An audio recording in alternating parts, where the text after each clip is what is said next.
Thank you so much for watching Landumc Goes There. Please subscribe and hit the like button and the bell notification button. Bewitched is an American fantasy sitcom that originally aired for 8 seasons on ABC from September of 1964 to March of 1972. The story follows a witch who marries an ordinary mortal man and vows to lead the life of a typical suburban housewife. This series was really popular. It finished as a second-rated show in America during its debut season, staying in the top 10 for the first 3 seasons. The creator of the show, Saul Sachs, states that he was really inspired to make this sitcom by 2 movies. His script for the pilot episode was inspired by the films I Married a Witch and Bell, Book, and Candle.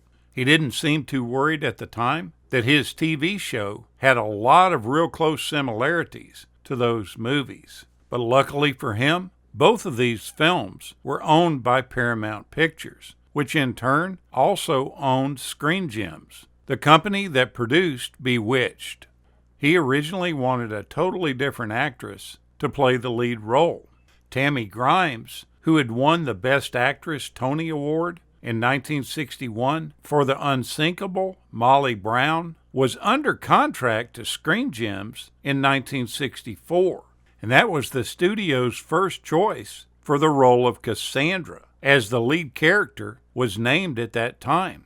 But Grimes wasn't a fan of the premise of the show, asking why she wouldn't use her powers to stop wars or deal with things as trivial as Los Angeles traffic. So she went on to accept a different role in High Spirits on Broadway, and that led them to have to recast the character, who is now named Samantha. And at this point in the equation, we can't imagine anybody playing her like Elizabeth Montgomery did.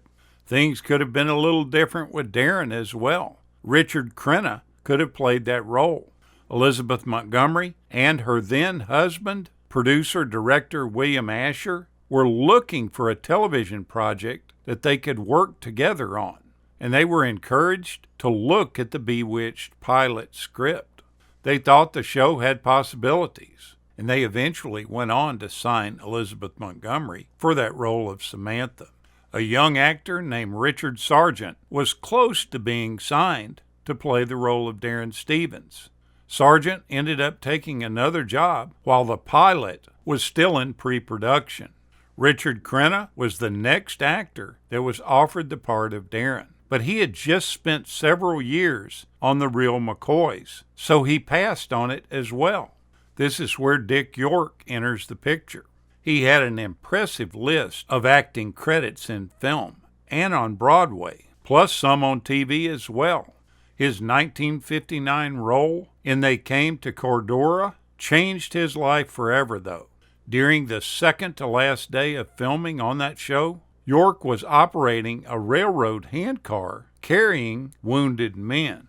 When the director yelled "cut," one of the wounded extras reached and pulled himself up on the opposite side of the handle that York was about to upswing. He unsuspectingly lifted the extra's entire weight, and being unprepared for that additional 180 pounds, he tore most of the muscles on the right side of his back, and his spine never did heal correctly from this. At the time, there was no surgery that could be done to repair these injuries. Instead, the best the specialists could do was to supply him with a steady course of increasingly stronger pain medications. He ended up able to work through his severe pain for the first 4 seasons. In the middle of season 5, however, he became really run down, and it's pretty visible on camera.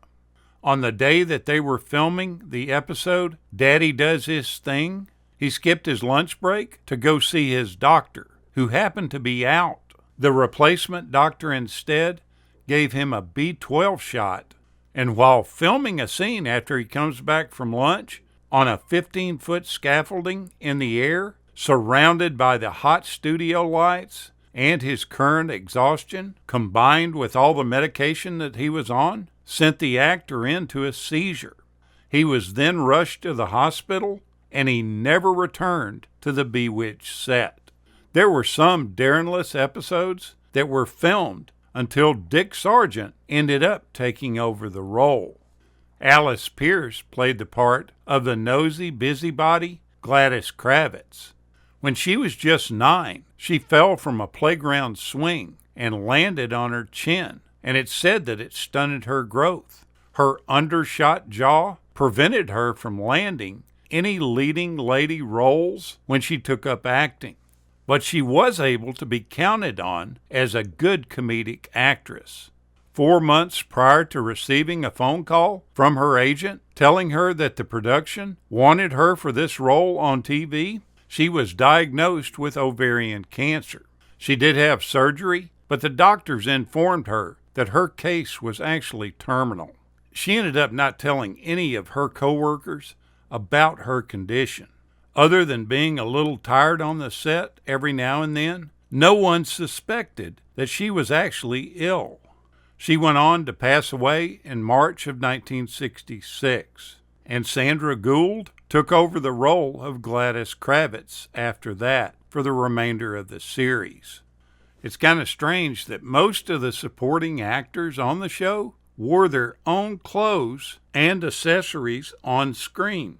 They would have to bring the clothes that they wanted to wear for that week's episode in 1 week prior to filming, and they would give them to the wardrobe department so they could clean and press them.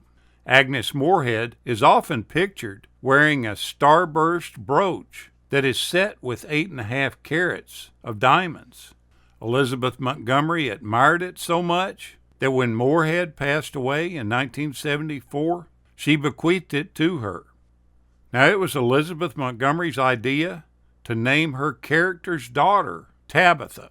She states that she just loved the name because she felt like it was so old-fashioned. She got it from one of the daughters of Edward Andrews, the actor. The 2 Andrew girls are named Tabitha and Abigail, which has the most common spelling of it with an I in the middle. But somehow that name got changed to Tabitha with an A instead of an I on the credit roll that you see in the series.